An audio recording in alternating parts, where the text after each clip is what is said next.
Ok. Gente, é um prazer. Então, gente, E eu vou só repetir aqui esse processo, né? Nós estamos recebendo hoje na disciplina de Política Cultural aqui do curso de Artes Visuais da UFPB, semestre 2021.1, né? O Alexandre Mourão, do coletivo Aparecidos Políticos de Fortaleza, para apresentar um pouco a trajetória do coletivo e conversar conosco sobre essas ações políticas que envolvem a arte a partir de ações coletivas, né? E o coletivo Aparecidos Políticos, então, é uma das referências desse contexto no Brasil, na América Latina, e particularmente aqui no Nordeste, e, portanto, é um prazer estar aqui recebendo o Alexandre conosco. Alexandre, passo a palavra a você, é contigo agora. obrigado. Boa tarde, Robson. Boa tarde, turma, e a todos que estão escutando essa gravação. Eu vou falar aqui do coletivo Aparecidos Políticos, desses 10 anos, né, combinado aí a disciplina de Políticas Culturais, uma iniciativa muito importante do professor Robson. E o coletivo Aparecidos Políticos não existiria se não existisse políticas públicas em arte, né? A gente sempre entrou em editais públicos, incentiva às artes, e também, claro, fizemos ações por fora desses editais. Então, a ideia da minha apresentação aqui hoje, eu vou expor para vocês o resultado de um livro que foi recém-lançado, Somos os que Foram, um livro de 10 anos da nossa atuação, que foi feito a partir de uma lei, Aldir Blanc, né, uma proposta aí, uma política pública em artes. E aqui eu estou mostrando para vocês a primeira foto do trabalho, né, do nosso coletivo, um dos primeiros acontecimentos que deu origem ao nosso grupo, foi quando, em 2009, eu tive presente na cerimônia de velamento do corpo do Bergson Gujão Farias. Essa imagem que vocês veem aqui, com a bandeira do Brasil e uma bandeira da UNE, são os restos mortais do Bergson Gujão, que teve desaparecido durante 37 anos. E aí, depois disso, a família dele encontrou o corpo e ele foi feito um velamento lá na UFC. Aí foi uma cerimônia muito emocionante, né? Porque foi um acontecimento raro, eu nunca tinha participado disso. E na época também eu participava de um grupo de pesquisa do curso de licenciatura em artes visuais, sobre a orientação do professor Herbert Rollin, que se chamava Grupo Meu Fio Pesquisação, é um grupo atuante ainda. E nesse grupo a gente trabalhava a perspectiva da chamada arte pública relacional, arte urbana, mas tendo mais a ver ainda com uma ideia de interação do artista no espaço público, né? Pensando a arte com relação com o público participante da obra e por aí vai. E aí, depois disso, esse meu olhar para o urbano, né, ele ficou mais incrementado, assim, para essa visão, e eu comecei a pensar em ver, né, depois que eu saí do velamento do corpo do Bergson, que diversos locais da cidade de Fortaleza faziam alusão à memória dos ditadores, dos torturadores, ou seja, as pessoas que fizeram o Bergson desaparecer, os agentes de Estado, né? Então, isso me provocou bastante na época. Hoje a gente está tendo essa discussão, né, sobre a questão da queda dos monumentos, a derrubada dos monumentos colonizadores, a personalidades racistas. Então, há 10 anos atrás, a gente estava dialogando já sobre isso, né, a necessidade de rebatismo de algum desses espaços, né, de mudanças, enfim. E aí a gente começou a ver que na cidade tinha essa memória muito forte da ditadura militar. E aí, então, a gente começou o coletivo Aparecidos Políticos, eu junto a um amigo meu do curso de Artes Visuais, a gente escreveu num projeto de um edital da Bienal de Par em Par, Bienal de Dança, que ela tinha aberto uma categoria para intervenção urbana. E eu cheguei junto dele aí, Tom, vamos escrever aqui um projeto. A gente escreveu, a gente não tinha muita experiência como artista, era iniciante, né? Fomos aprovados, ficamos bem felizes e a gente começou a fazer o projeto Aparecidos Políticos, tá? Então, assim, esse nosso livro que vocês estão vendo em primeira mão, o livro recém-lançado, ele não está na ordem cronológica, tá? Então, eu vou basear minha fala a partir do livro, das fotografias que vocês vão ver. Apesar de a gente ter aí 168 páginas, claro que eu não vou mostrar tudo parado, né? Vai ser muito tempo. Então, eu vou tentar ficar, enfim, expondo algumas partes. E quem da turma aí quiser fazer perguntas, até para deixar o momento mais dinâmico, fiquem à vontade, tá bom? Certo? Então, essa foi uma das primeiras fotos do nosso trabalho. Aqui vocês podem ver, esse aqui é o Mário Albuquerque, que foi um ex-preso político, ele ficou 8 anos preso num presídio aqui em Fortaleza, e aí esse trabalho nosso, né, que a gente foi sempre muito próximo aos familiares de mortos, desaparecidos políticos, aos ex-perseguidos políticos. Então, a gente entende que nosso trabalho tem que ser muito vinculado a essas organizações, que foram as pessoas que vivenciaram, né? A gente não vivenciou a ditadura militar, todos nós do coletivo somos geração já de reabertura democrática, tá? Só comentar também aqui sobre a Ana Cecília Soares e Junho Pimenta, que são os editores que fizeram o livro, né, da Reticências, foi uma parceria que a gente fez com eles, tá? Então, eles fazem também aqui um texto em alusão ao coletivo. E essa aqui já é uma das nossas ações, né, que foi na chamada Feira da Memória, em que a gente fazia uma chamada feira de discussão sobre essa questão da ditadura militar, em frente ao local que foi um centro de tortura do Exército. Então, a gente projetava vídeos, fazia performance, né, intervenções ligadas a essa temática, convidando também outros artistas e outros coletivos. Essa imagem que vocês estão vendo aqui, deixa eu ver aqui. Essa imagem que vocês estão vendo também foi outra ação que a gente fez lá no Espelho d'Água do Mausoléu Castelo Branco. O Mausoléu Castelo Branco, gente, ele é... Pelas pesquisas que eu fiz, né, eu já até fui pesquisador da Comissão Nacional da Verdade, lá em Brasília, não existe na América Latina um mausoléu tão grande em homenagem a um ditador. E esse mausoléu fica lá em Fortaleza, ele é imenso. E a gente fez aqui essa ação no espelho d'água desse mausoléu, né, ele fica ao lado do governo do Estado, da sede do governo do Estado e da Central de Inteligência da Polícia, e faz alusão ao Castelo Branco, né, que foi o primeiro ditador, que foi cearense. E a gente colocou essa imagem dos rostos dos desaparecidos políticos como os barcos de vela, convidamos as pessoas para participarem da intervenção. Enfim, foi uma intervenção muito bonita também, né? Na época que também teve a participação de um grupo argentino chamado Grupo de Arte Calerreiro, que é um grupo que já existe há 20 anos, né, de Buenos Aires, que elas fazem trabalhos nessa temática da memória, e a gente é inspirado, inclusive, no trabalho delas, né, que é um grupo incrível, assim, que fazem trabalhos muito interessantes. Aí vocês verem aqui, né, como foi o apoio, né, da Lei Aldir Blanc, já que a gente está falando da política cultural, e foi através disso que a gente conseguiu propor esse livro. Tá? E aí tem os textos também, quem quiser ler. Alexandre. Oi. Tu podia comentar um pouquinho para o grupo, como surgem as ideias como é que vocês pensam coletivamente as ideias, como é esse processo de elaborar a ação mesmo, assim, do coletivo? Então, assim, boa parte dessas ações, elas são feitas através do momento que a gente começa a escrever o projeto pro edital, né? Então, hoje, atualmente, nossas reuniões, elas estão mais dispersas, assim, demora um pouco mais para a gente se reunir, mas antes eram feitas por reuniões, né? Então, a gente sentava e fazia uma reunião com o coletivo e a gente ia vendo as ideias. Aí tem um edital aberto sobre intervenção urbana. E a gente pegava e juntava as ideias, né? Vamos fazer isso. A partir de um dos integrantes, começava uma ideia, aí ia puxando para o outro, aí ia formando, né, a proposta. Por exemplo, hoje a gente usa mais a escrita compartilhada, né, através das plataformas digitais, mas antes essas reuniões eram feitas mesmo virtualmente, né, então, ou quer dizer, presencialmente. Então a gente se juntava e fazia aí a discussão das ideias, né, o que fazer, que tipo de ação, ia surgindo desse modo. E em alguns momentos a proposta de um dos integrantes passava, outro não passava. Então era muito feito isso. E é bom dizer que a gente surge, né, o nosso coletivo, a gente surge nesse contexto de relação política, de militante político, né, de movimento estudantil. Eu e o Tom, por exemplo, os primeiros integrantes, nós fizemos parte de movimentos sociais.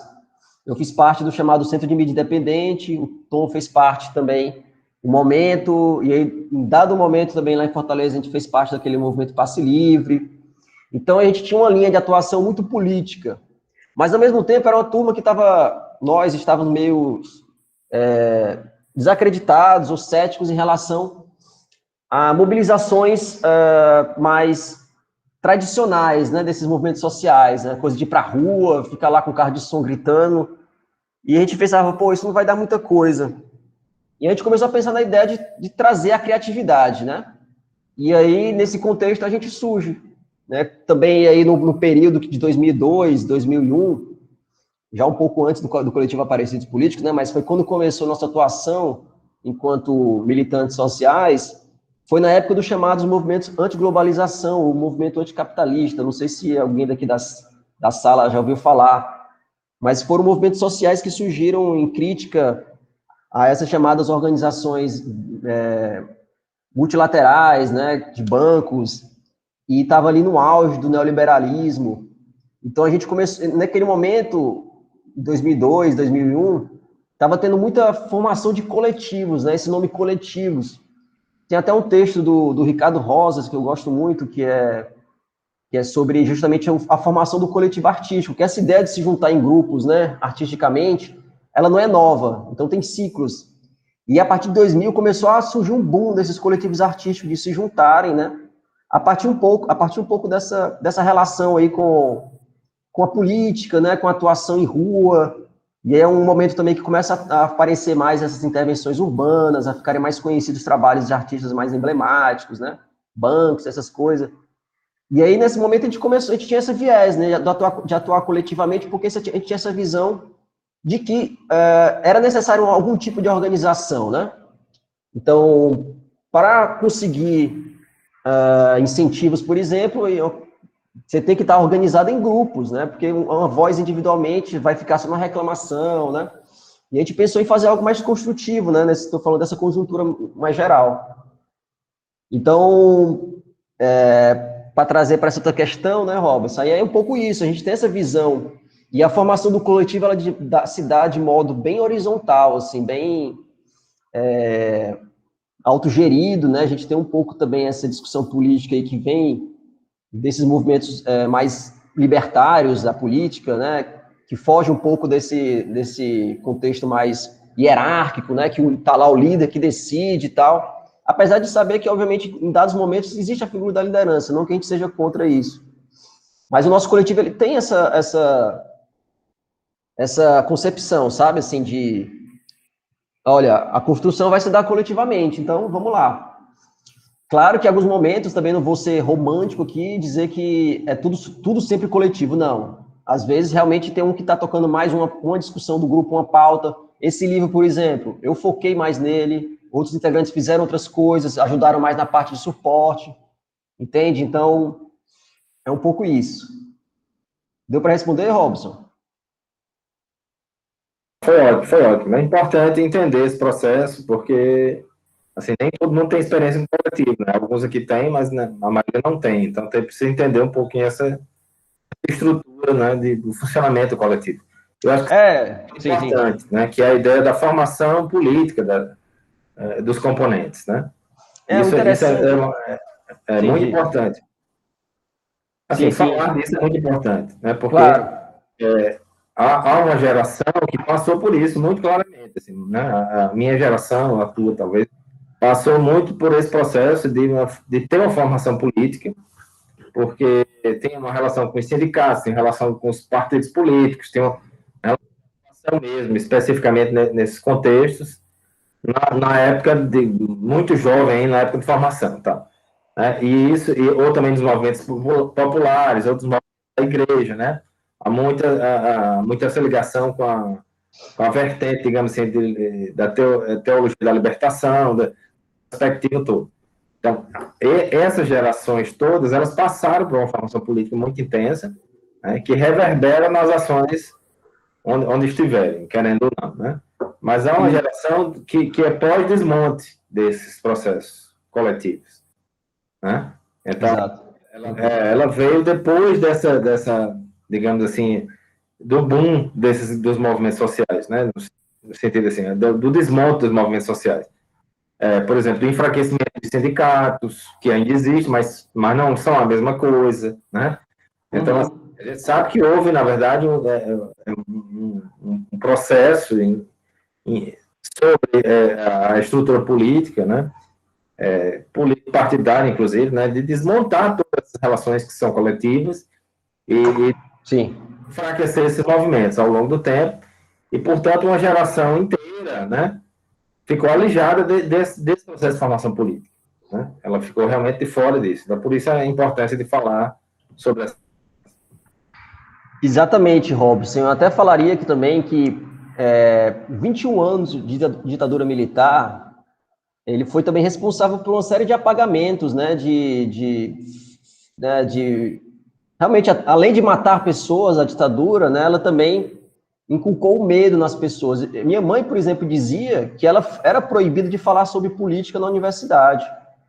Então, daí você já vê um certo reflexo de que minha mãe talvez evitaria falar de política comigo por causa desse receio, mesmo já tendo passado a ditadura.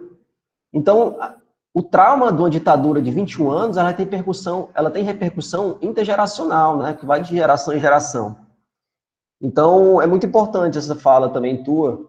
E aí, já fazendo esse link com a ideia do coletivo, né, a gente, por exemplo, a ideia do coletivo, ela surge também junto com isso, a possibilidade de você se juntar em grupo e pronto, assim. A gente, por exemplo, nós não temos um CNPJ, nenhum MEI, a gente é uma galera mais solta, assim, né? A gente tem um pouco essa visão também de não querer se engessar numa instituição, numa institucionalidade. E o coletivo, ele dá uma certa abertura para isso, né? Para uma certa autonomia. Mas, claro, sem deixar de participar também desses editais, muitas vezes através de pessoa física, enfim, né?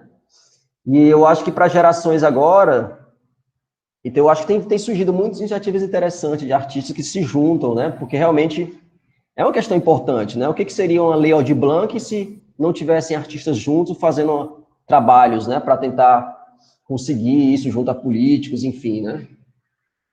E aí o nosso grupo, ele vem inspirado nessas iniciativas também, né? De artistas individuais ou artistas de grupo também. Como eu falei para vocês, o próprio grupo de arte Calerreiro, da Argentina, que já tem, na verdade, mais de 25 anos, né? Acho que eu tinha falado 20, mas é mais de 25.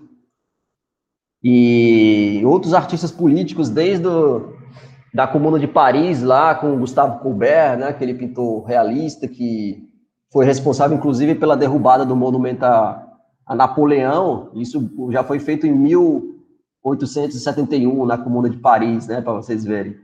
O artista na vanguarda. E aí, outros artistas também aqui da América Latina, né, que a gente se interessa muito, a própria Frente Independente por uma Arte Revolucionária Independente, com o Trotsky, o Diego Rivera, né, o Breton, né, o surrealista também, André Breton. Então, enfim, são várias iniciativas muito massas que tem na história da arte, assim, que seria um tempo bem longo para falar, né? Então, é isso, assim, nosso trabalho... Eu continuo falando aqui, Robson? Posso continuar mostrando? Pode continuar, tá ótimo. Tá. Aqui, por exemplo, gente, vocês estão vendo um trabalho que a gente fez em frente a uma corregedoria de órgão de segurança pública, né? Uma corregedoria, para quem não conhece, é tipo um órgão que fiscaliza as ações da Polícia Militar. E, na época, esse órgão, que era feito para fiscalizar a ação da Polícia Militar, ele era presidido por essa figura aqui, que era o José Armando Costa, que ele era acusado de tortura na ditadura. Né? Então, a gente estava lá no ano de 2011, ainda com essa discussão dos resquícios da ditadura, né? De pessoas literalmente ocupando ainda cargos públicos nesses órgãos. E também a gente pode falar desses resquícios através de diversas políticas de segurança pública que remontam àquela época, né? A formação da polícia hoje em dia ainda é uma formação voltada para aquilo. A gente tem um exemplo aí da Lei de Segurança Nacional, que até hoje o pessoal usa, que foi uma lei criada na ditadura militar e por aí vai. E aí o nosso grupo estava fazendo essa discussão, né? Então, as nossas atuações, elas sempre eram feitas dentro da cidade, relacionando com espaços da cidade que tinham aproximação com a ditadura militar. Por exemplo, um local que foi um centro de tortura, né? Um DOPS da vida, ou perto de uma rua que fazia alusão ao ditador, né? Esse aqui foi um dos nossos primeiros trabalhos que a gente fez, né? A gente fazia o lambe-lambe de um desaparecida política e colocava os chamados ex-sem-voto, os ex-votos. Aí o nome do trabalho foi chamado Os Ex-Sem-Voto. E aí a gente colocava essas imagens fazendo alusão ao corpo, né, um corpo desaparecido, porque no imaginário nordestino, esses ex-votos, eles são dados, né, a um ritual de uma igreja para pedir uma prece, né, fazer uma prece para melhorar de alguma parte do corpo da pessoa, né? E a gente fez essa alusão aqui do imaginário desses ex-votos com as pessoas que não podiam voltar mais, né, que eram ditadura, e também com os corpos desaparecidos. E aí foram um trabalho de lambe-lambe, a gente tem muito esse foco, né, de fazer um trabalho com folhas de A4 e colar com grude nos muros. Aqui à direita vocês observam o auditório Presidente Castelo Branco, que ficava dentro do nosso Instituto Federal de Educação, Ciência e Tecnologia, né? Então vocês veem que até dentro de uma instância educacional existia essa homenagem, e existe ainda, né, ao Castelo Branco. Então, poxa, a gente faz parte desse curso de artes visuais dentro do IFCE, e a própria instituição está homenageando aqui ele. A gente fez um rebatismo aqui também, colocamos uma espécie de placa ao lado, fazendo alusão, né, a esse abuso. E depois do relatório da Comissão Nacional da Verdade, ela colocou como recomendação que os espaços públicos façam a mudança, né, do nome desses locais. E muitos locais ainda mantiveram. Então, o livro ele é feito muito através dessa ideia de cartografia. Então, a gente pega assim, parte do mapa da cidade de Fortaleza e mostra a ação que a gente fez, né? Aí também tem um QR Code para a pessoa abrir. Aí fala um pouco também, resumindo, sobre a ação. E aí tem o lance do rebatismo das ruas, né? Aqui é a Avenida Leste-Oeste. Isso que foi de 2015 que a gente fez. Aí fazia o extenso e tal. E essa é uma rua que tem esse nome, a população toda chama de Avenida Leste-Oeste, eles não chamam de Presidente Castelo Branco. Até hoje é conhecida assim, mas oficialmente tá esse nome aqui, do Castelo Branco, né? A gente foi lá e colocou essa placa. E a gente chama para o livro também algumas personalidades. Aqui, por exemplo, eu entrevisto com o Renato Roseno. Ele é um deputado atualmente e que ele criou uma lei para proibir a nomeação de espaços públicos que façam referência a violadores de direitos humanos. E o deputado falou que ele se inspirou na cartografia que a gente fez, né? Deixa eu ver se eu mostro aqui para vocês. Da cartografia que a gente fez da cidade, né? Que foi esse outro trabalho aqui, em que a gente mapeou todos os espaços da cidade, a partir, claro, da ajuda de ex-presos políticos, ex-perseguidos políticos, que faziam alusão, e fazem alusão aos ditadores, né? Então, esse mapa foi um dos nossos trabalhos, não? Inclusive um projeto também da Prefeitura de Fortaleza, o edital da Secretaria de Cultura, e a gente distribuiu esse mapa em algumas escolas, e dentro dele tinha um DVDzinho em que a gente colocava algumas ações, né? E aí, em tal local, fazia a intervenção, né? Vocês observam aqui, né? E aí o Renato Roseno, ele fez uma lei a partir disso, e é bem interessante porque a gente está falando de políticas culturais, né? E a gente vê o peso que tem um trabalho de arte também, sabe, assim, a gente às vezes acha que o artista, ele está na margem, claro que também tem um certo aspecto da margem que é importante, mas a gente pensa que o artista, ele não pode atuar, né, politicamente, no sentido de uma mudança, mas foi bem viável, sabe, assim, a gente vê como é possível. E ele fala, o Renato Roseno, que foi inspirado nesse nosso mapeamento, né? Claro que não foi só por causa da gente. Oi. Desculpa te interromper, mas é porque, como você não está vendo o chat, não tem como falar. Eu queria só saber de quando é esse mapa e como é que foi o processo de fazer esse mapa, quanto tempo demorou, quantas pessoas e tal. Se precisou de alguma ajuda de alguém para achar o nome desses lugares. Sim, esse mapa, ele foi feito, se não me engano, em 2015. E, assim, a gente encara ele como uma construção coletiva, no sentido de que muitas coisas foi a gente pesquisando, mas também ex-presos políticos. Por exemplo, tem uma rua chamada Laudelino Coelho aqui, que foi uma rua, essa aqui, em homenagem a um torturador da Polícia Federal, da época da ditadura militar. A gente não sabia, não conhecia muito por dentro, né, as questões locais da ditadura. Aí ele falou, um deles falou, aí a gente pegou e anotou também. Aí a gente foi fazendo um levantamento, né, fomos colocando e foi um trabalho, assim, de até 2015, essa junção, né, desses relatos de pessoas, olha, tem uma coisa absurda na tal rua ali, tem o nome, né, de Castelo Branco, tal nome ali. Gente, até um fórum de Justiça Federal com o nome do Castelo Branco, né? Até hoje está lá, esse Fórum de Justiça Federal. Mas vocês veem que tipo de recado que o poder público passa, né, à população. Quando tem um tanto de homenagem, né, que o Castelo Branco, o mausoléu que eu falei para vocês, não sei se dá para ver direito, mas é enorme. Tem até escola, gente, até creche, o nome de Presidente Médici, também tem outro aqui, colégio, entendeu? Presidente Médici foi um dos piores... Nós temos bairros inteiros, né, aqui em João Pessoa. João Pessoa começa pelo nome da cidade, o resto vai, né, porque assim, são bairros inteiros, bairros com diversas a UFPB ruas, dentro do bairro Castelo Branco. Pois é. Isso, muita coisa. E que não é um só, são 3, né, 3 Castelos Brancos, imagina. Exatamente. Gás 1, 2, 3, é assim, né? É nesse nível. Costa e Silva, Tem alguns mapeamentos já feitos, algumas reportagens, por exemplo, das escolas do Brasil todas que homenageiam, né, esses militares, e que pode ajudar quem tem interesse em fazer algum tipo de levantamento desse, né? E aí tem muita coisa, assim. Às vezes com o Google ajuda também, né? Fazer mapas. Oi? Já estou cutucando aqui os alunos para fazer na disciplina. Já terminar a disciplina fazendo esse mapa aqui de uma pessoa. Legal, a gente pode ajudar. Se quiser ajuda também, a gente pode dar alguns toques. Mas é isso, assim, então... E essa ideia também do trabalho, né, do trabalho artístico, que a gente faz os painéis, né, e também tem um integrante do coletivo que ele tem uma linha muito forte do grafite, e aí esse debate do coletivo, né? Eu, por exemplo, tenho muita afinidade com a pintura, eu faço até hoje pintura em aquarela. Aí tem uma integrante do coletivo que ela é advogada do direito. Aí tem outra também que é artista que foi formada no IFCE, né? A gente tem atualmente 3 integrantes que foram do IFCE.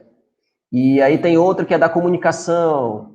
Aí tem outra também que é da parte da dança, né? Então tem essa multiplicidade também de pessoas que ajudam a formar o coletivo, né?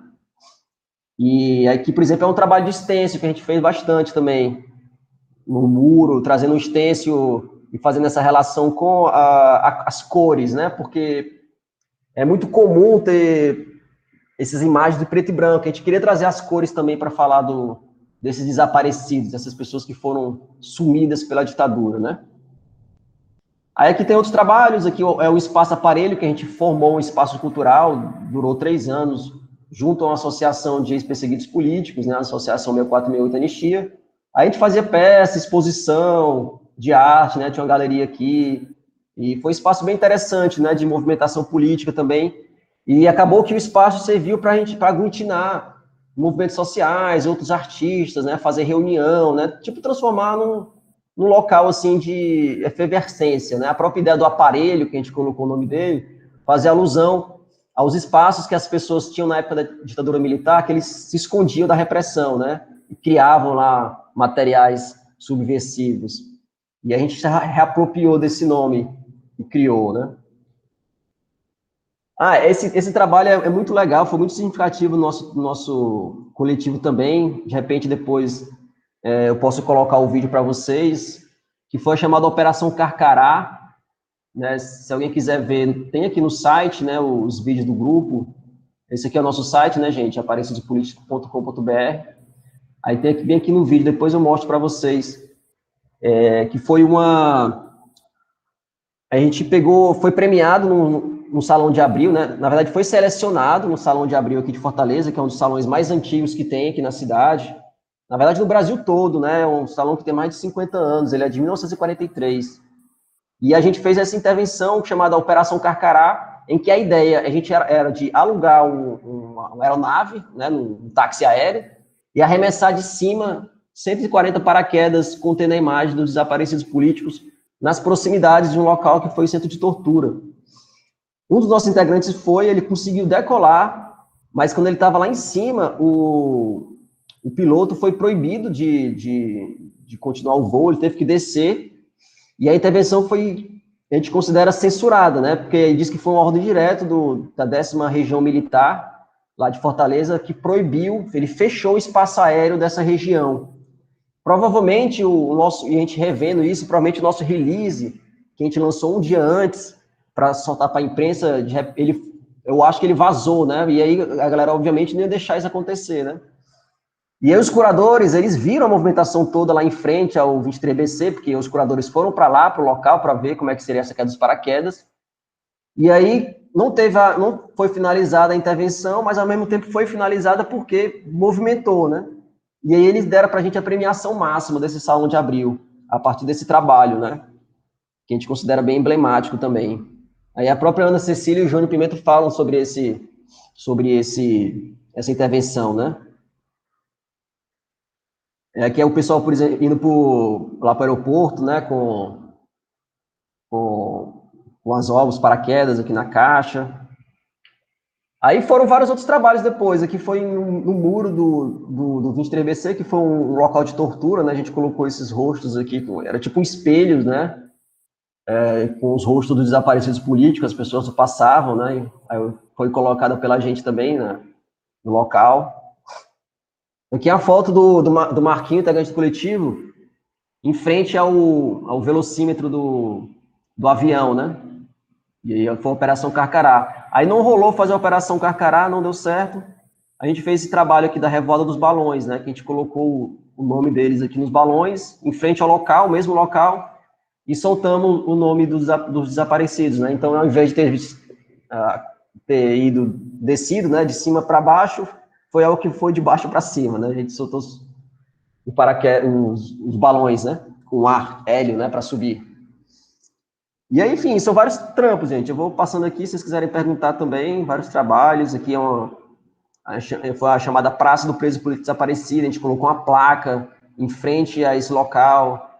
E aí, lá no caso, um dia depois, o pessoal tirou essa placa. A gente colocou também um busto de uma mulher, né, com um pano, uma venda no rosto, em frente a um local que é uma praça que estava sem um busto, já tinham sido tirado, não sei por quem, mas era antiga já, que estava sem.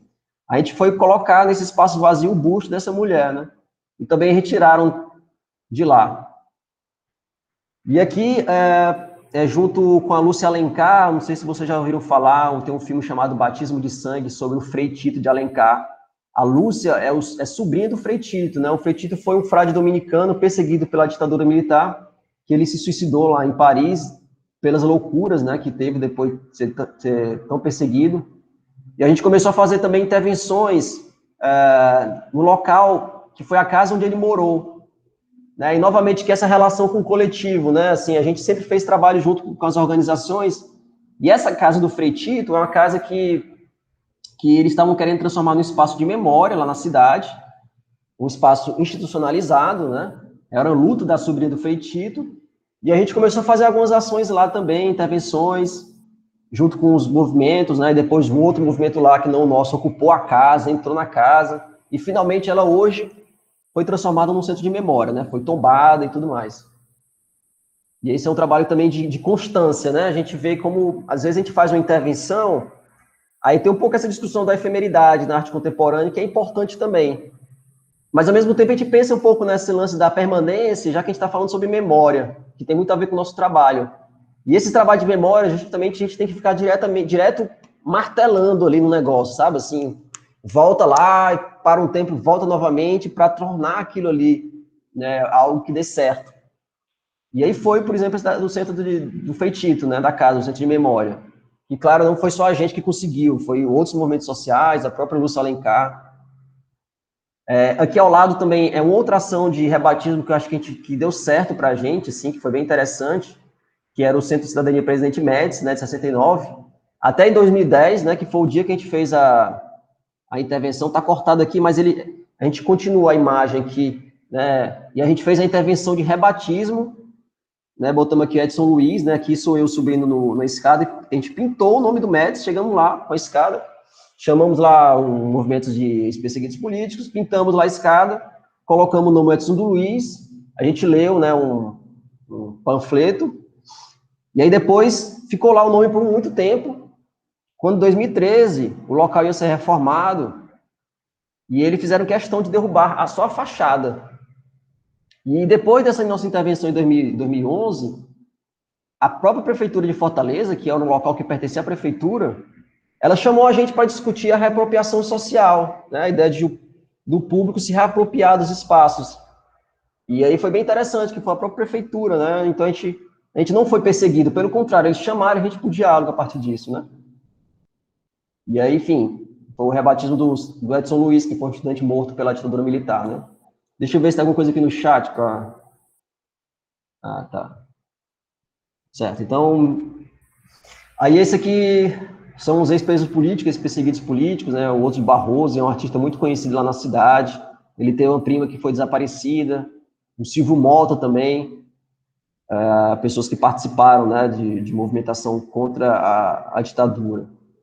E a gente entrevista ele também, uma época a gente fez um trabalho, né, de uma rádio dentro de uma galeria. Essa obra também é uma obra permanente que a gente fez em frente ao único memorial que tem na cidade de Fortaleza a respeito disso, né, que é o memorial da resistência, que ele foi feito dentro de uma cela da Polícia Federal, que foi um espaço de prisão para muitos presos políticos lá da cidade.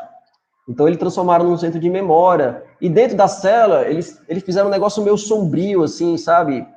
Que, claro, tem um certo aspecto pedagógico interessante, mas, ao mesmo tempo, a gente queria uma coisa também que dialogasse mais, né? Porque a coisa do escuro, a cela era muito escura, né? Tinha lá uma parte que era tipo a monopessoa, um negócio até meio dark, assim. Que, claro, obviamente, é difícil falar disso sem não trazer essa coisa do sofrimento, né? Mas a gente queria criar um contraste com essa cela, e a gente fez esses stencils com os rostos desaparecidos colorido, que criava essa polaridade, né, com a cela, e esse espelho que as pessoas escreviam as impressões fora do memorial, né? E aí a obra está lá, hoje em dia já está menos usada, né? Essa história de você tem que ficar cuidando, mas continua lá o trabalho, que foi aqui, justamente, né? Ó. Aí aqui era a cela, que é o começo do trabalho, e até hoje vão escolas lá visitar, né? E, curiosamente, hoje, lá em Fortaleza, é a Secretaria de Cultura, né? Onde foi uma cela, onde foi um centro de prisionamento, hoje é um espaço de cultura. Então, a gente vê isso muito comum. Né? Aqui são as inscrições que tem também nisso, né? Na cela, dentro da cela. Outros trabalhos, a gente faz muito esse lance do mapeamento, né? Da intervenção. Esse daí foi manual ou foi digital? Qual? Centro de Tortura a 1 quilômetro. Esse aqui foi manual, a gente colocou a placa mesmo. Aqui é a chamada Casa dos Horrores, que existe lá em Maranguape. Inclusive, esse espaço, ele é citado no relatório da Comissão Nacional da Verdade, né? E a gente foi lá, junto a organizações, né? Lá no Ceará, a gente tinha um chamado Comitê por Memória, Verdade e Justiça, que era um comitê que fazia e faz ainda essa discussão, né, sobre a necessidade da memória, de justiça também. E a gente foi lá e colocou essa placa para sinalizar, né? Uma placa bem grande. E aí não foi só a gente, né? Foi também esse comitê junto, né? Mas foi impressa mesmo, a gente imprimiu e colocou lá. Boto fé. Pesado. Pois é, tem isso também, até um desafio, viu? Quem foi que falou? Fui eu, Ana. A Ana, né, Ana? Realmente até um desafio, assim, a gente quanto artista, porque é uma temática, o próprio falou, pesado mesmo, né? Lidar com isso, né? A gente vai entrar em contato muito com o trauma das pessoas, e a gente entende um pouco esse lance da arte também como uma possibilidade de ressignificação, né, desse trauma. Então, é um pouco essa ideia também dessa mudança. E aqui é o Machado também, que é outro ex-perseguido político, ele foi preso aqui no DOPS. A gente colocou também uma placa aqui, ó. A gente fixou mesmo a placa. Tem uns vídeos, depois vocês podem ver, em que a gente coloca lá, né, deixa eu ver se eu consigo abrir esse vídeo aqui. A gente coloca literalmente a placa de trânsito, né? A gente acimenta, que é essa ação aqui. No caso, eu acho que não vai sair o áudio para vocês, né? Mas eu vou só mostrar aqui um pouco as imagens em movimento, né? Depois, se vocês quiserem olhar também. Então, aqui também foi dentro do edital público, né? Então, a gente, né, cimentou o local, né? E é isso, fomos lá e fizemos, né? E foi edital que contemplado pela própria prefeitura, né? Então, isso, como é que vocês conseguiram fazer isso? A gente não pediu autorização da prefeitura, mas estava dentro do edital, assim, que a gente ia fazer, né? E aí, obviamente, eles tiraram a placa logo depois, né? Aquela outra lá ficou lá? Ou vocês tiraram a foto e recolheram? Geralmente o pessoal recolhe. Nem lembro de alguma dessas placas que estejam ainda no local, assim, porque os caras tiram mesmo, assim. É um Não, lance mesmo de... mas vocês deixaram? Deixamos, a gente deixa, essa aqui a gente deixou lá e saiu. A gente deixa lá e vai. Fizemos o vídeo, pegamos o depoimento do Machado, e aí deixa lá. E aí eles, às vezes, ficam uns dias, né? O Alexandre, em relação por exemplo, a pressões, a opressões que vocês foram submetidos ao longo desse tempo, desses 10 anos de atuação, assim, tem alguma história nesse sentido, assim, de vocês terem sido pressionados, perseguidos de alguma maneira por conta da ação do grupo? Então, assim, o que a gente sempre prezou, Robson, foi... O próprio nome do coletivo traz um pouco isso, né? Um trocadilho com o desaparecido, a ideia do aparecimento, né? Aparecidos políticos. Então, a gente sempre fez questão de fazer nossas intervenções, a maior parte delas, 90%, a céu aberto, publicamente, divulgando, fazendo chamado para as pessoas, porque a nossa ideia é justamente de tornar isso público, né? E que as pessoas vissem isso, a gente não estava com vergonha ou com receio. A ideia é, vamos lá, já que é tão absurdo o negócio aqui, que como é que alguém vai querer defender o oposto, né? E a gente tem um pouco esse princípio, então nossas ações sempre foram feitas nessa pegada de realmente ser público, aberto, com a participação da sociedade civil, né? Porque a gente, cara, foram mais de 21 anos de pessoas caladas, pessoas silenciadas, agora a gente precisa falar. E aí, sobre a perseguição, algumas coisas muito pontuais, nada demais. Talvez a que tenha tido mais repercussão, eu acho, foi uma intervenção que a gente fez lá no Mausoléu Castelo Branco, que a gente fez uma chamada intervenção Ditador Não Merece Homenagem. E a gente fez a divulgação no nosso Facebook, aí teve um compartilhamento enorme, né, de 600 compartilhamentos lá no card, e muito ataque, né, de chamados haters, né, ou então galera mesmo conservadora. Vale lembrar que muitas dessas intervenções que a gente estava fazendo foi justamente antes de 2016, né? Então, a gente estava, talvez, começando aí essa onda conservadora que a gente está vivendo hoje. E aí, o que aconteceu? Eu acho que vocês já devem conhecer, né, o famigerado Brilhante Ustra, aquele que foi homenageado pelo Bolsonaro. Ele tem um site na internet, né, em que a gente foi citado nesse site, né? Então, eles citaram esse nosso trabalho, falando que a gente era um grupelho, fazia homenagem a um terrorista, né, e tal. No caso, a gente também fez uma intervenção lá para rememorar o Carlos Marighella. E aí o trabalho teve esse compartilhamento, a gente ficou um pouco tenso. A gente teve que ser convidado, assim, mas não senti o tom de ser algo ameaçador. Mas a gente falou, se vocês quiserem fazer a intervenção, ok, mas vocês têm que conversar, vamos conversar aqui com a polícia militar, né? A gente foi dentro da sede do governo do estado e fomos ter essa conversa junto à polícia, um representante da sociedade civil e uma das integrantes da secretaria de lá. E aí ela falando, e tal, querendo meio que mediar, né, porque achavam que era importante, mas ao mesmo tempo estavam preocupados com a repercussão, porque teve muito compartilhamento. E aí meio que eles autorizaram a nossa intervenção, mas colocando reticências, né? A gente queria fazer uma projeção no prédio, e eles não deixaram a gente projetar. Aí eles colocaram lá uns telões para a gente fazer a projeção. Aí, assim, outras coisas mais pontuais, mas nada de ameaças, assim, diretamente, né? Não, felizmente não, assim. Mas algumas coisas que deixam a gente tenso, né? Teve uma intervenção que foi feita pela gente também numa praça da imprensa, em que a gente fez uma...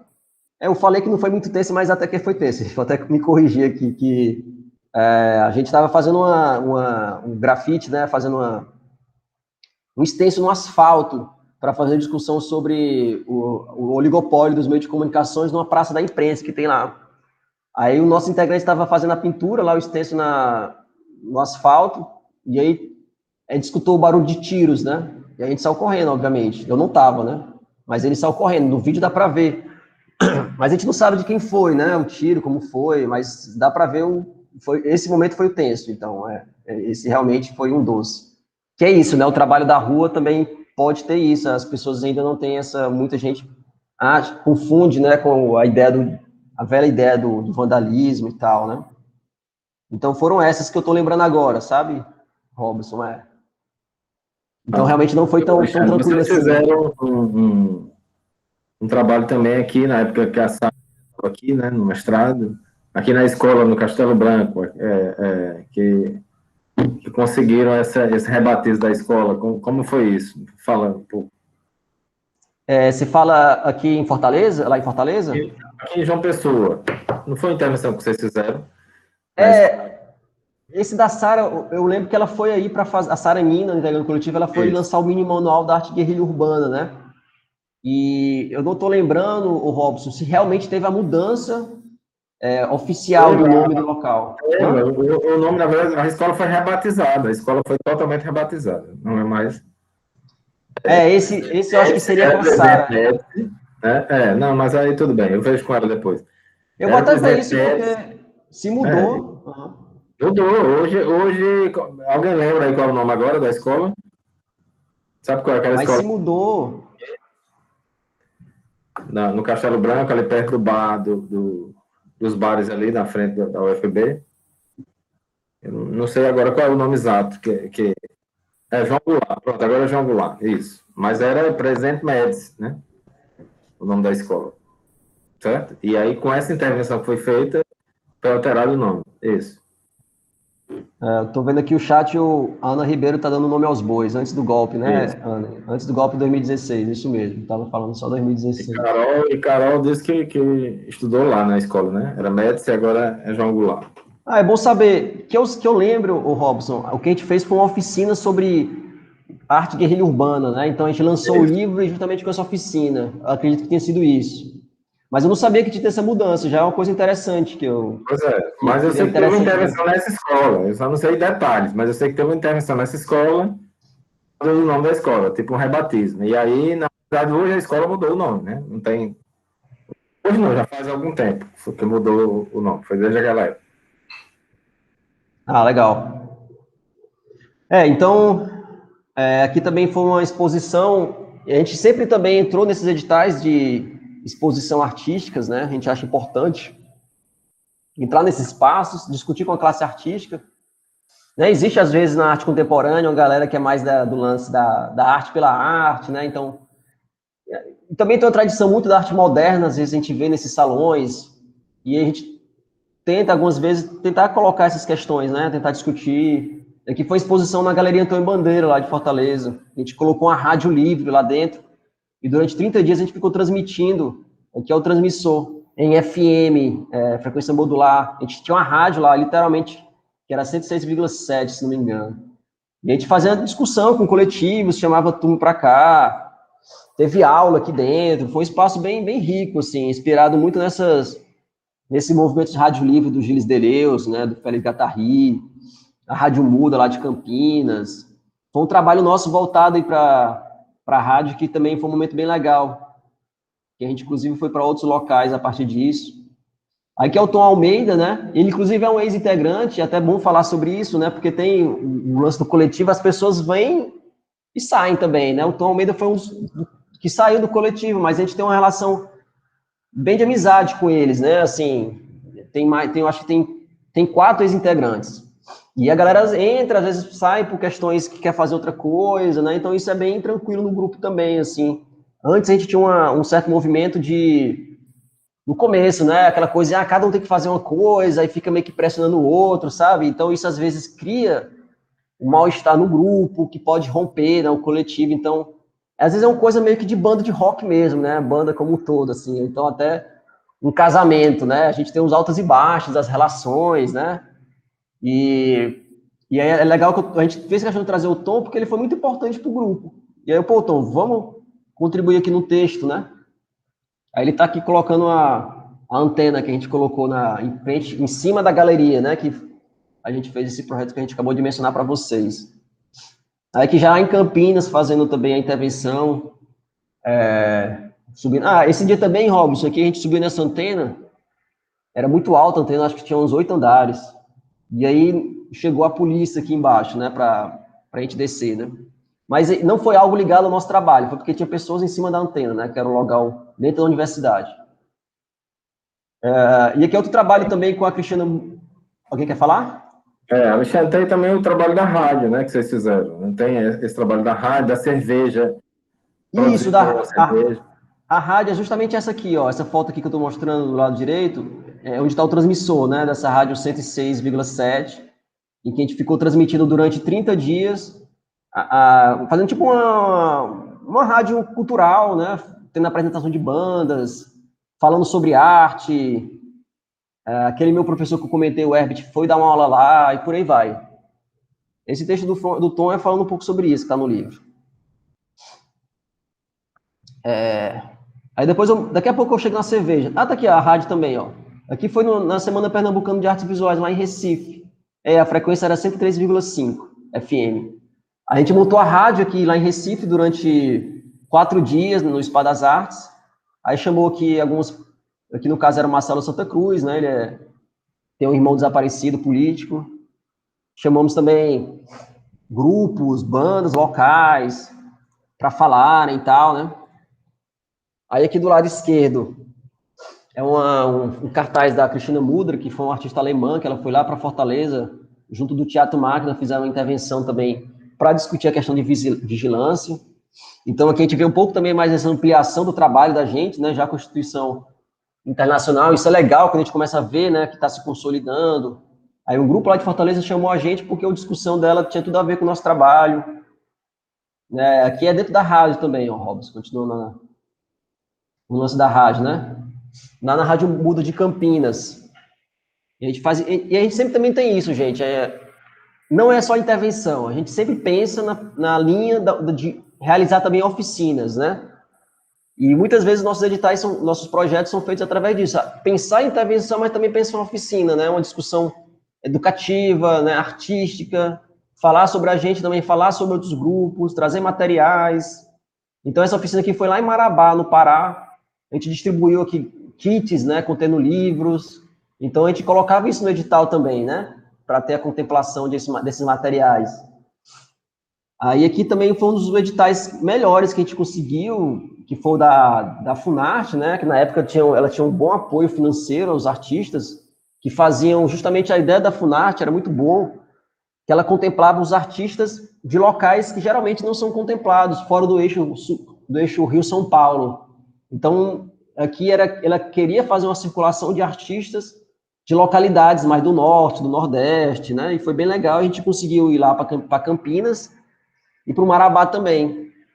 E aí aqui foi um trabalho que a gente fez mesmo na área de campo, né? Que foi um local onde teve a guerrilha da Araguaia, não sei se vocês conhecem essa história, mas foi um movimento que teve para tentar derrubar a ditadura militar, né, nessa região lá do Pará, que ela foi totalmente ofuscada pelo regime, e desapareceram mais de 50 pessoas aqui dessa guerrilha, né? Aí até hoje lá tem uma associação de ex-torturados, muitos camponeses, né, que ainda relatam como é que foi aquela época. Aqui é a Casa dos Horrores, né, que volta para aquela imagem da placa que vocês viram lá, né, onde foi o local, né. Aqui a entrevista com o grupo de arte Calerreiro, que são essas argentinas que a gente fez intercâmbio, a gente foi para Buenos Aires aqui, e elas foram para Fortaleza também, passaram 15 dias lá em Fortaleza, a gente passou 15 dias lá, um intercâmbio também. E é um coletivo, o grupo de arte Calerreiro, eles ensinam muita gente sobre... A gente perguntava, pô, como é que vocês permanecem 20 anos juntas, assim, né?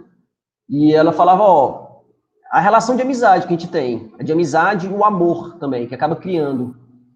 Então, elas meio que começaram também como estudantes de artes, todas elas faziam parte da Universidade de Artes, e também meio que como a gente começaram nesse grupo, né? E até hoje estão juntas aí fazendo trabalhos. E elas foram bem massa, assim, o intercâmbio com elas, porque elas trocaram muito essa ideia de algo para além de uma questão técnica, artística, né? De renome e tal, porque elas são bem conhecidas, né? Já fizeram participação de Bienal no Mercosul, também na Europa. E são uma galera muito tranquila, ensina muita gente sobre humildade também, né? Muito próximo aos movimentos sociais. Elas trabalham muito com as Madres de la Plaza de Mayo, que são as mulheres, as avós, né, que procuram seus desaparecidos políticos. Lá na Argentina, esse processo de memória é bem mais avançado que o Brasil. A gente fez extenso lá também. E aqui é um relato da entrevista que a gente fez com ela também, né? Os locais, outras fotos. Aqui já voltando já para o Mausoléu Castelo Branco, trabalho de performance, aqui também. Essa foi a intervenção que eu comentei para vocês, que a gente foi parar no site do Brilhante Ustra, sendo citado lá. Enfim, aqui é o Marcelo Brutes, que é um fotógrafo bem conhecido, que trabalha essa temática da memória. Aqui foi um texto que a gente conseguiu ter no livro também, que o Júnior Pimenta falou com a assessoria da presidente Dilma Rousseff, e ela autorizou colocar esse livro, que é esse artigo, esse texto, que ela escreveu, né, quando teve o golpe, e falou que a história será implacável com os golpistas, né? Ela cita lá o poema do Mayakovsky, né? Muito bom esse poema também. A gente fez questão de colocar no texto. Aqui a gente também tem um recorte que o grupo tem feito essa discussão também sobre a questão da perseguição política na atualidade, essa questão também do genocídio do povo pobre preto, né, nas periferias. E aí também a gente trouxe aqui o Rafael Braga, né, que foi um militante preso depois dos protestos lá de junho de 2013, porque estava portando um pinho-sol na mochila. E a gente falava sobre essa questão dos presos na democracia. E esse extenso aqui também sobre as pessoas que foram vítimas de violência na atualidade, né? Tem aqui a Cláudia Silva, o Rafael Braga, a Dandara também, né? Aquele caso da travesti, que foi muito brutal, o assassinato dela lá no Ceará. A gente foi dentro da exposição do ateliê do artista, e aí a gente estava fazendo a discussão de trazer também a memória dessas pessoas, da atualidade, né? Mais do contemporâneo. E a gente colocou também o extenso delas nessa exposição. Aqui são outros trabalhos, grafite, né, na sede do Movimento Sem Terra. Aqui foi um trampo também que eu acho bem legal, dentro do salão de arte também da gente, que a gente... Aqui já estava começando, né, gente, o golpe de 2016, aquele movimento de censura às artes, né, aquele famoso caso do fechamento do Queer Museu, lá pelo pessoal da MBL, né, que tentou fechar, proibir, e aí começou a ter muita perseguição aos artistas. E nessa época a gente estava participando da exposição e o artista chamado Judate Moura, ele teve uma obra censurada lá em Belém, no Parque Shopping, que é esse trabalho aqui, né, um policial tentando bater no menino e tal. E aí o que a gente fez? A gente escreveu um projeto para o Salão de Abril, que a ideia era transformar a grana que a gente recebia do salão para o artista censurado, né? Então, cada dia que a obra dele permanecesse censurada, a gente dava R$50 para o artista. Então, meio que criar um paradoxo na censura, né? E a gente entrou em contato com ele e tal, e durou um tempo, a gente transferia para ele, depois até enviamos para ele lá a transferência, né? Esse aqui também é da disciplina do golpe de 2016, na época que teve o golpe, muitas universidades tentavam fazer uma disciplina sobre o golpe de 2016, e aí o Ministério Público Federal entrava com ação para barrar essas disciplinas. A gente fez a mesma coisa também, né? E aí parte dessa grana que entrou do salão de arte foi para esses artistas, para essas pessoas que foram censuradas. Aí aqui já é uma exposição lá aqui no Maranhão, onde eu estou morando atualmente, né? Eu moro em São Luís, o resto do coletivo está lá em Fortaleza, e outro integrante está lá em São Paulo, né? A gente está meio que dividido assim também. Até hoje a gente se comunica basicamente por WhatsApp. Certo? Então, aqui é outro livro que, caso vocês queiram baixar, o Mini Manual da Arte Guerrilha Urbana, ele está disponível na íntegra, o download dele pode ser feito aqui também, está no nosso site, quem tiver interesse. Aí está aqui, Robson, a cerveja que tu tinha comentado, né? A cerveja artesanal que a gente criou em 2013, porque a gente estava querendo justamente ter uma fonte de renda,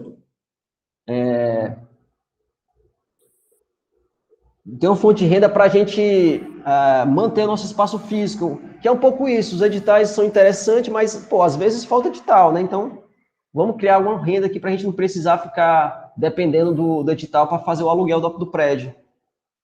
E aí a gente começou a cerveja artesanal Molotov, a gente criou mesmo lá ela. No começo a gente só fez trocar o rótulo, mas a gente falava para as pessoas que não era uma cerveja artesanal. Aí depois a gente começou a fabricar uma cerveja artesanal, e aí começou a vender, e ajudou um pouco, né? Mas manter um espaço físico é muito difícil. Aí não durou, o espaço físico a gente durou só 3 anos, depois uma outra galera assumiu isso também. Aqui é a foto do lançamento do mini manual, né? A gente foi lá em Tefé, na Amazônia também, essa parceria com outros locais, né? Pensar também em outras partes do Brasil, com indígenas aqui, foi bem legal também. E aqui é a Saranina, né? Que foi inclusive para João Pessoa.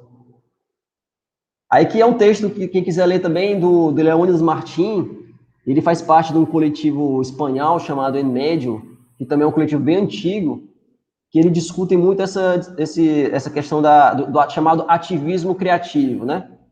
Ele é professor lá da Universidade de Belas Artes de Barcelona, e ele tem algumas iniciativas muito interessantes, como o Yomango, New Kids on the Black Bloc, que foram movimentos em coletivos de artistas, nesse contexto que eu falei para vocês, né, dos anos 2000, que criticava essas políticas neoliberais, né, do Banco Interamericano, enfim, o BID. E já terminando aqui, algumas fotos da gente, né, dos diversos integrantes, né, aqui as oficinas, né, os camponeses, enfim. Aí que pronto, aqui é nosso, falando aqui dos que a gente já participou, os atuais integrantes que estão aqui, eu, Aspásio, Marquinhos, a Saranina, a Sabrina, a Estela, e os ex-integrantes também. Bem, até que deu para ver o livro direitinho, né, gente? Não sei se eu me alonguei muito aí, mas... Bom, gente, tem alguma questão, alguma pergunta, algum comentário aí que queiram fazer com o Alexandre, antes de fechar a conversa? Dúvida, questões? Vou parar de compartilhar aqui. Ok. Nós já usamos, inclusive, o mini manual aqui nessa disciplina, viu? Em turmas anteriores. Que legal. Fizemos algumas atividades a partir do mini manual, viu? Adotamos o manual como uma referência para a disciplina e em algumas turmas trabalhamos com ele. Teve um professor também lá no Rio de Janeiro que usou também o mini manual. É legal ver esse alcance, né? Como chega, principalmente quando está na parte da educação. Acho muito bom, quando chega na disciplina. Pois é. Não, e foi bem legal, assim, bem legal o processo. Então, gente, querem perguntar alguma coisa, questionar alguma coisa ao Alexandre, entender melhor algum aspecto do que ele colocou aqui? Ou não? Ou está tudo ok? Alguém tinha falado aqui de um trabalho de um artista, não sei. Zé Rufino. Thierry falou que lembra um pouco do trabalho do Zé Rufino, mas numa outra perspectiva, né? Rufino é um artista autoral, assim, no sentido o trabalho é ele como artista, né? O Diego está comentando aqui que trabalhou no coletivo também, né? Coletivo Fora do Eixo, Coletivo Mundo. Coletivo Mundo, são coletivos daqui, né, de uma pessoa. Ah, legal. Quer falar, Diego, sobre isso? Não sei se você está podendo falar. Mas é bom saber que tem uns coletivos atuantes aí também, né? Microfone. Ele está resolvendo aí o microfone para poder falar. Tá.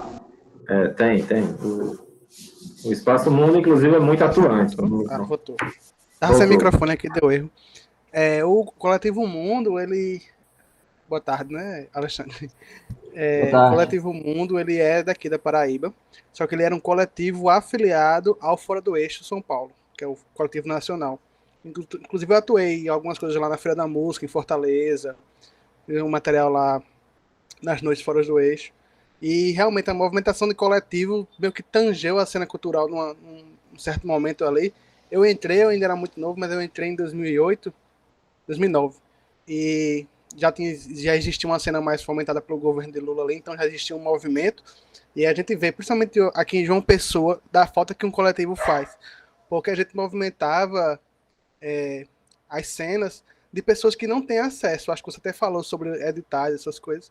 Porque o auxílio do artista é muito importante nesse sentido, porque o artista não entende, inclusive até o texto que Robson passou fala sobre isso. O artista ele não precisa entender sobre como funciona um edital, sobre como funciona uma dinâmica de produção e de fomento, e o coletivo era muito importante disso. Eu me lembrei, eu sinto falta bastante hoje em dia de coletivos aqui em João Pessoa, e principalmente no Brasil todo, mas principalmente aqui em João Pessoa, de que fomentar, porque a cena em si ela é muito precária por causa disso. E a gente teve várias, o Coletivo Mundo ele começou com música, mas teve atuações em artes plásticas, teve atuações em poesia, em poema, em vários outros nichos da arte. Muito legal, sim. Incluindo residência, né, Diego, também. Isso, a residência da Casa Mundo. Que, inclusive, ela, como era filiada fora do eixo, ele fazia um circuito de artistas no Brasil todo, que era exatamente isso aí que fazia um link. A gente tinha um circuito independente que facilitou muito a vivência e o fluxo da arte pelo Nordeste, principalmente. E tem aquela também de que eu penso, né? Não necessariamente a pessoa precisa se organizar em coletivo sempre, né? Às vezes a pessoa pode fazer um coletivo local, um dado momento, para tal coisa, né? E depois faz outro grupo, né? Também existem as iniciativas, né? E tu falou de edital, e eu lembrei também um pouco disso, assim, vocês que estão dentro da disciplina, tá dentro da academia também ajuda bastante, porque para escrever um texto, então, às vezes, né, você tem que ter uma pegada, né? Tem que saber escrever a justificativa, a introdução. Então, isso também conta bastante, né? Para esses editais públicos, né? Escrever. Aí você já vai treinando, a gente já vai treinando.